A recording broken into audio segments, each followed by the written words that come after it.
বড় ভাই হইল বুদ্ধিমান, ছোট ভাই হইল ব্যাককল হাবা গোবা। বড় ভাইয়ে কয় তুই আমার আদরের ভাই, আব্বার দেওয়া সম্পদ আমরা দুই ভাগে ভাগ করে লাই। গাভীটা আমরা প্রথমে দুই ভাগ করি, গাভীর সামন্দার তর ফিসন্দার আমার। সামন্দারের দায়িত্ব তো খালি খাওয়া, কথা বলেন কি?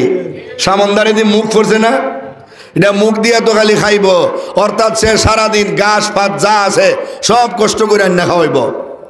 আর ফিসন্দার আমার মানে দুধ দেওয়ার জায়গা কুড়ানো, হ্যাঁ গাছ খাওয়ায় আর বড়লায় দুধ দহন করিয়া তার বউ হোলা ভরিলে 1 লাখ লাখায়, আর ছোটলায় খালি ছায়া ছায়া দেখে। ভাইও তোমার বুঝাইয়ে দিছে, কিচ্ছু তো করার নেই।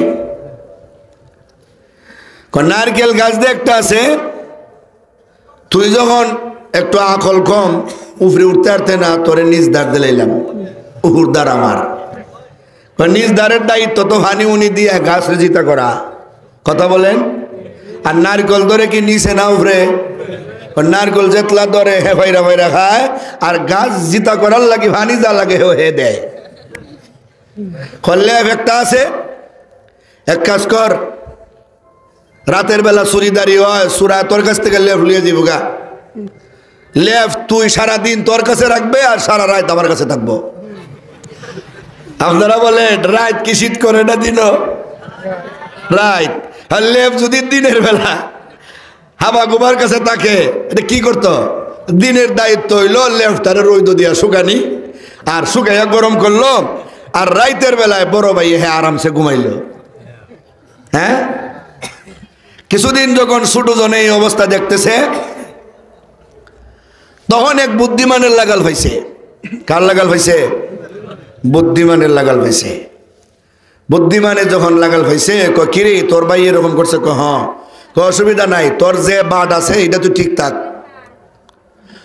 তোর জিনিস তুই যা মনে চায় তা করবে, তোর ভাইয়ের জিনিস যা মনে চায় তা করবে, এতে কোনো অসুবিধা তোর নাই। কয় না, গাভীর বন্টনটা তোর আমি শিখিয়ে দেই। হ্যাঁ, যখন দুধ দহন করব তুই লাড়ি লইয়া ওই সময় গাভীর মুখের মধ্যে বাইরিবে। তার বাপ হেও কবর থেকে উঠতে আর দুধ দহন করতে পারতো না, লাতের সুডে কই যাব হের দুধ দহনের ডেক, কই যাব হের তুতা, কই যাব হের নাক, ঠিক নি? হ্যাঁ, যখন দুধ দহন করে হ্যাঁ বাইরা, বাইরাস কিদা? বাইরেই মানে আমি কি তোমার জায়গাত বাইরাই? ই অর্ধেক তো আমার, আমি ডারে গাছ খাওয়াইমু, আমি ডারে মারমু, এটা আমার ব্যাপার। কই হারাম দাদা রে, কেটাই বুদ্ধি দিলাইছি রে। ঠিক আছে রে ভাই, গাভী আমরা দুজনে খাওয়াইমু, দুজনে দুধও বাচ্চা নিমু।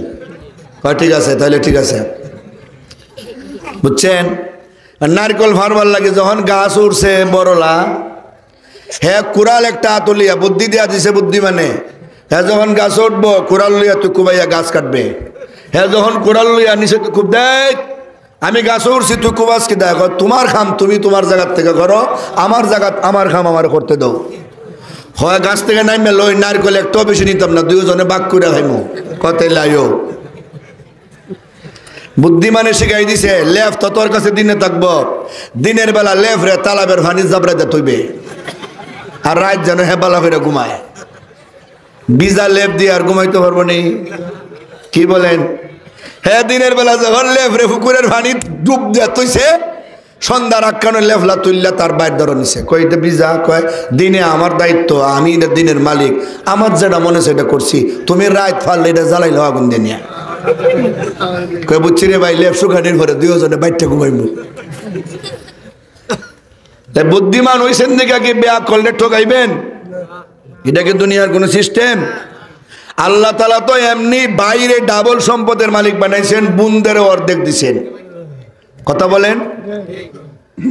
আল্লাহ তাআলা বুনরে বাবার সম্পদের অর্ধেক দিছেন, বাইরে দিছেন ডাবল।